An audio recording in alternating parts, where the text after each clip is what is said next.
السلام علیکم ورحمۃ اللہ وبرکاتہ۔ اعوذ باللہ من الشیطان الرجیم، بسم اللہ الرحمن الرحیم۔ اجعلتم سقایۃ الحاج وعمارۃ المسجد الحرام کمن آمن باللہ والیوم الآخر وجاہد فی سبیل اللہ لا یستوون عند اللہ واللہ لا یہدی القوم الظالمین۔ الذین آمنوا وهاجروا وجاهدوا في سبيل الله بأموالهم وأنفسهم أعظم درجة عند الله وأولئك هم الفائزون، يبشرهم ربهم برحمة منه ورضوان وجنات لهم فيها نعيم مقيم خالدين فيها أبدا إن الله عنده أجر عظيم۔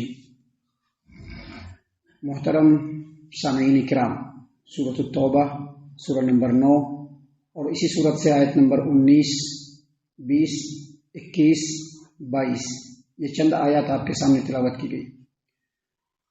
محترم سامعین کرام، ان آیتوں کا ترجمہ اور اس کی تفسیر سنانے سے پہلے ان آیتوں کا خلاصہ ہم آپ کے سامنے پیش کر دیں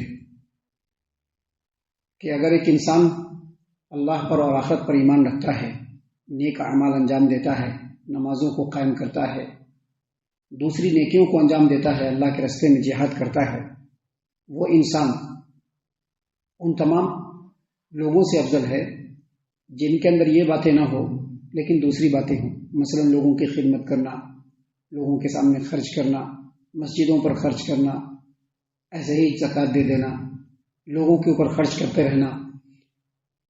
ان تمام لوگوں سے افضل وہ لوگ ہیں جو اللہ پر ایمان رکھتے ہیں، آخرت پر ایمان رکھتے ہیں، نمازوں کو قائم کرتے ہیں، زکوٰۃ ادا کرتے ہیں اور اللہ کے راستے میں جہاد کرتے ہیں۔ انہی باتوں کو اللہ تبارک و تعالیٰ نے ان چند آیتوں کے اندر بیان فرمایا ہے۔ اصل میں یہی ہے ایک مسلمان کی پہچان، کہ ایک مسلمان کے لیے جو تمام دوسری نیکیاں ہیں وہ بعد میں ہیں۔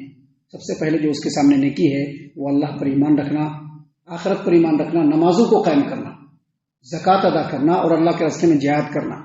اگر موقع ملے تو پھر جا کر کے اس کے بعد مسجد کے اوپر خرچ کرنا، مسجد کی دیکھ ریکھ کرنا، مدرسوں کے اوپر خرچ کرنا، طالب علموں کا خیال رکھنا، یہ سب چیزیں بعد کی چیزیں ہیں، پہلے یہ چیزیں آتی ہیں۔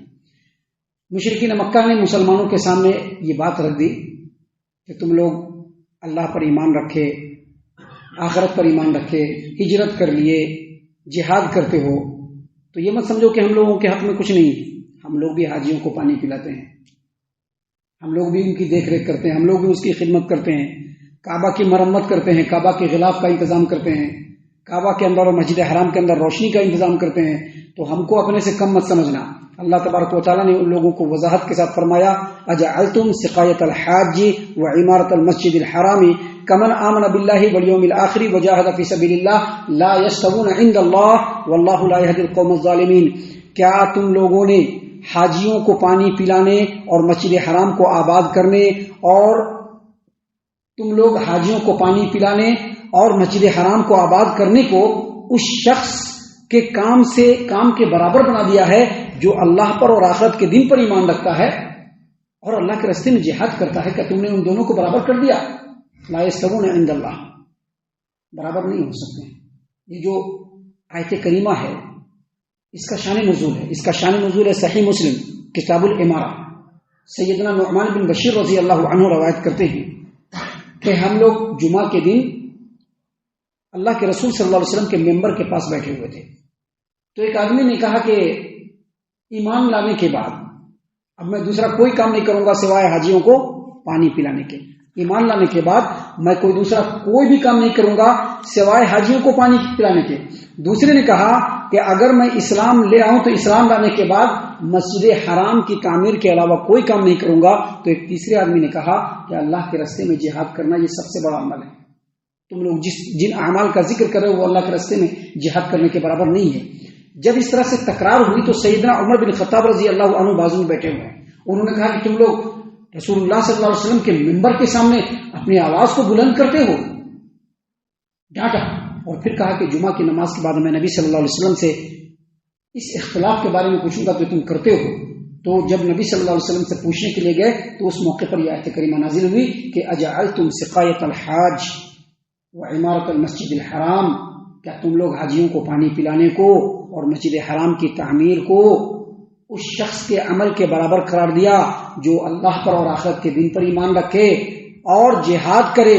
لا یستوون عند اللہ، دونوں کا عمل برابر نہیں ہو سکتا، کیونکہ اللہ پر ایمان رکھنے والا، آخرت پر ایمان رکھنے والا اور اپنے اعمال سے اس کو سچ کر کے دکھانے والا اور اللہ کے راستے میں جہاد کرنے والا کبھی بھی سربلند رہے گا. اور اس کے بعد اللہ نے فرمایا واللہ لا یہدی القوم الظالمین، اور اللہ تبارک و تعالیٰ ظالموں کو سیدھی راہ نہیں دکھاتا ہے. محترم سامعین کرام، اس کے بعد اللہ تبارک و تعالیٰ نے ایمان لانے کو، اللہ کے راستے میں اللہ کے لیے اپنے وطن کو چھوڑ کر دوسرے وطن میں جانے کو اور ہجرت کرنے کو اور اللہ کے راستے میں اپنے جان و مال سے جہاد کرنے کو افضل ترین عمل بتلایا. دیکھیے اللہ نے کیا فرمایا، الذین آمنوا، وہ لوگ جو ایمان لے آئے، وہاجروا، اور جن لوگوں نے ہجرت کر لیا، وجاہدوا فی سبیل اللہ باموالہم، اور اپنے مالوں سے اللہ کے راستے میں جہاد کیا اور اپنے جانوں سے اللہ کے راستے میں جہاد کیا، اعظم درجۃ عند اللہ، اللہ کے نزدیک ان کا درجہ سب سے بلند ہے، دوسرے کسی کا بھی درجہ اس سے بلند نہیں ہو سکتا ہے. اور اس کے بعد اللہ تبارک و تعالیٰ نے فرمایا اولئک هم الفائزون، یہی لوگ کامیاب ہیں. اس سے یہ پتہ چلا کہ اللہ کے راستے میں جہاد کرنا یہ افضل ترین عمل ہے. صحیح البخاری اور صحیح مسلم کی روایت کے مطابق نبی صلی اللہ علیہ وسلم نے لوگوں کو بتلا دیا کہ سب سے افضل عمل اپنے جانوں اور مالوں سے اللہ کے راستے میں جہاد کرنا ہے، دوسرا کوئی بھی عمل اس کے برابر نہیں ہو سکتا ہے. محترم سامعین کرام، اس کے بعد اللہ تبارک و تعالیٰ نے فرمایا کہ یہی لوگ کامیاب ہیں، یبشرہم ربہم برحمت منہ، ان کا رب ان کو اپنے رحمت کی بشارت دیتا ہے. کس چیز کی بشارت دیتا ہے؟ اپنے رحمت کی. ورضوان، اور کس چیز کی بشارت دیتا ہے؟ اپنی رضامندی کی. وجنات لہم فیہا نعیم مقیم، اور ایسے لوگوں کو اللہ تبارک و تعالیٰ ایسی جنتوں کی بشارت دیتا ہے جس میں یہ ہمیشہ ہمیشہ رہیں گے، جس میں یہ مقیم ہوں گے. اور آگے کہا خالدین فیہا ابدا، اس میں ہمیشہ ہمیشہ رہیں گے.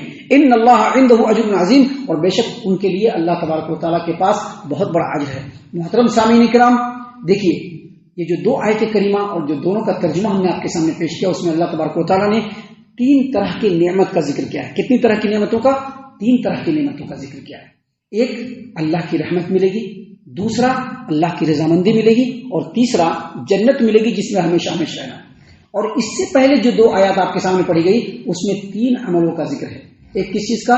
ایمان لانے کا، دوسرا اللہ کے راستے میں ہجرت کرنے کا، اور تیسرا اپنے جان و مال سے اللہ تبارک و تعالیٰ کے راستے میں جہاد کرنے کا. تو دیکھیے ان تینوں اعمال کے بدلے میں 3 طرح کی نعمت اور اجر و ثواب کو اللہ تبارک و تعالیٰ نے بتلایا. ایک رحمت کی، دوسرا اللہ کی رضامندی کی، اور تیسرا جنت کی جس میں ہمیشہ ہمیشہ رہنا. تو سامعین کرام، علماء کرام نے کہا ہے کہ ان کے عمل کے حساب سے اللہ تبارک و تعالیٰ نے 3 اجر و ثواب کا ذکر کیا ہے. ایک رحمت کا ذکر کیا ہے، اور رحمت کس کو ملے گی؟ قیامت کے دن رحمت اسی کو ملے گی جو اللہ تبارک و تعالیٰ پر اور آخرت پر ایمان لانے والا. دوسرے کسی کو اللہ کی رحمت ملنے والی نہیں قیامت کے دن. اللہ نے قرآن کریم میں واضح طور پر کہہ دیا ہے وَكَانَ بِالْمُؤْمِنِينَ رَحِيمًا، قیامت کے دن اللہ تبارک و تعالیٰ صرف مومنوں پر رحم کرنے والا ہے، دوسروں پر رحم کرنے والا نہیں. دوسری نعمت کیا ہے؟ رضوان. جب ایمان والا مر کر کے قیامت کے مرحلے کو گزار کر کے جنت میں جائے گا تو اس کو کیا ملے گا؟ وہاں پر رضوان، اللہ کی رضامندی. اور اس سے بڑھ کر کے کوئی نعمت نہیں. ایک جنتی جب جنت کے اندر جائے گا اور اللہ کی رضامندی اس کو مل جائے گی، اس سے بڑھ کر کے اس کو کوئی اللہ کی نعمت نہیں ملنے والی. تو دنیا میں جو آدمی جہاد کرتا ہے یہ سب سے افضل عمل ہے، اور اسی جہاد کے بدلے میں کل قیامت کے میدان میں جنت میں اس کو اللہ تبارک و تعالیٰ کی رضامندی مل جائے گی. اسی کا ذکر اللہ تبارک و تعالیٰ نے یہاں پر فرمایا. اور تیسری نعمت اللہ نے کیا کہا؟ وَجَنَّاتٍ لَهُمْ فِيهَا نَعِيمٌ مُقِيمٌ، ان کو جنت ملے گی جس میں وہ ہمیشہ ہمیشہ رہیں گے، جس میں رہیں گے خالدین فیہا ابدا، جس میں ہمیشہ ہمیشہ رہیں گے. اس کا مطلب یہ ہے کہ ایک ایمان والا جب اللہ تبارک و تعالیٰ کی خاطر اپنے گھر بار کو چھوڑ کر کے اللہ کے لیے ہجرت کرتا ہے تو اپنے پیارے گھر کو چھوڑتا ہے وہ، تو اللہ تعالیٰ قیامت میں جنت میں اس کے لیے ایسا گھر دے گا جنت کے اندر جس میں اس کو ہمیشہ ہمیشہ رہے گا اور جو سب سے بہترین ہوگا. سامعین کرام، ابھی سورۃ کریمہ میں اور بھی بہت ساری باتیں ہیں جو اللہ تبارک و تعالیٰ نے ہماری ہدایت و رہنمائی کے لیے بیان فرمائے ہیں. ہم اللہ سے دعا کرتے ہیں کہ اللہ تعالیٰ ہم تمام کو ان تمام باتوں کے اوپر خوب غور و فکر اور تدبر کرنے کے ساتھ ساتھ ان باتوں کے اوپر عمل کرنے کی بھی توفیق عنایت فرمائے. آمین. اللہ تعالی ہم تمام کو صحیح معنوں میں پکا سچا مومن مسلمان بنائے، اللہ اور اس کے رسول صلی اللہ علیہ وسلم کی اطاعت و فرما برداری کرنے والا بنائے، صحابہ کرام رضی اللہ عنہم کے طریقے پر چلنے والا بنائے، جنت الفردوس میں جگہ عطا فرمائے۔ اے اللہ ہم تمام کو جہنم سے پناہ دے، اے رب العالمین ہم تمام کو جہنم سے پناہ دے، اے مالک الملک ہم تمام کو جہنم سے پناہ دے، آمین یا رب العالمین، وما علینا الا البلاغ المبین۔